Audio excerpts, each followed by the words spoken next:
नमस्कार विद्यार्थी मित्रांनो, मी माझ्या यूट्यूब चॅनलवर तुम्हा सर्वांचं पुन्हा एकदा स्वागत करते की जसं की आपण सर्वांनी बघितलं की अराजपत्रित सेवा संयुक्त पूर्व परीक्षा 2025 याची जी जाहिरात आहे ती आपल्या अकाउंटवरती आलेली आहे। जसं की आपली एग्जाम 9 नोव्हेंबर 2025 रोजी होणार आहे।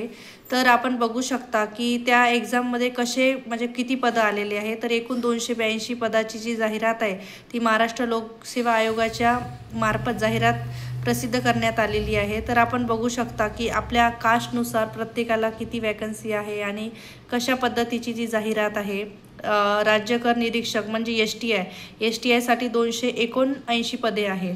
तर प्रत्येक कास्टनुसार कशा पद्धतीचं म्हणजे विभाजन केलेलं आहे। जसं की विमुक्त जाती 11 पदे, विमुक्त भटक्या जमाती, त्यानंतर अराजपत्रित, म्हणजे प्रत्येक कास्टनुसार तुम्ही इव्हॅल्युएशन करू शकता की प्रत्येक कास्टला कशा पद्धतीने पदे देण्यात आलेली आहे। यावेळेस एसटीआय PSI साठी पदे नाही आहे, एसटीआय साठी आलेली आहे जाहिरात। एसटीआय साठी चांगले पद आहे 279। बघा खूप सारे पद आहे एसटीआयच्या मानाने, पण राज्य कक्ष अधिकारी साठी फक्त 3च पदे आहे। आणि आय होप की PSI साठी पुन्हा एकदा जाहिरात येईल, आपण आशा करू। तर बघा अर्ज सादर करण्याचा जो कालावधी आहे तो 1 ऑगस्ट 2025 रोजी चालू होणार आहे, म्हणजे आपल्या 2 दिवसानंतर, आणि 21 ऑगस्ट पर्यंत आपण अर्ज करू शकतो।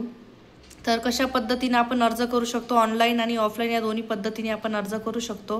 त्यानंतर इतर माहिती जी आहे ना ती माहिती पण देण्यात आलेली आहे की कशा पद्धतीने कोणाला किती आरक्षण आहे, महिलांना किती आरक्षण आहे, कशा पद्धतीने आपण म्हणजे हे करू शकतो, खेळाडूंचं आरक्षण कोणतं आहे, त्यानंतर दिव्यांग आरक्षण आहे। अशा वेगवेगळ्या पद्धतीचं जो आरक्षण आहे तो सर्व आरक्षण यामध्ये देण्यात आलेले आहे। तुमच्या वेळ काढून तुम्ही हे सर्व वाचून घ्या। मी याची जी लिस्ट आहे ती आपल्या चॅनलवरती शेअर करेल, आणि काय काय पात्रता आहे, कोणकोणत्या गोष्टी लागणार आहे, विमुक्त जाती जमातीसाठी कोणत्या गोष्टी आहे, या सगळ्या गोष्टी या जाहिरातीमध्ये म्हणजे ठळकरित्या दिलेल्या आहे।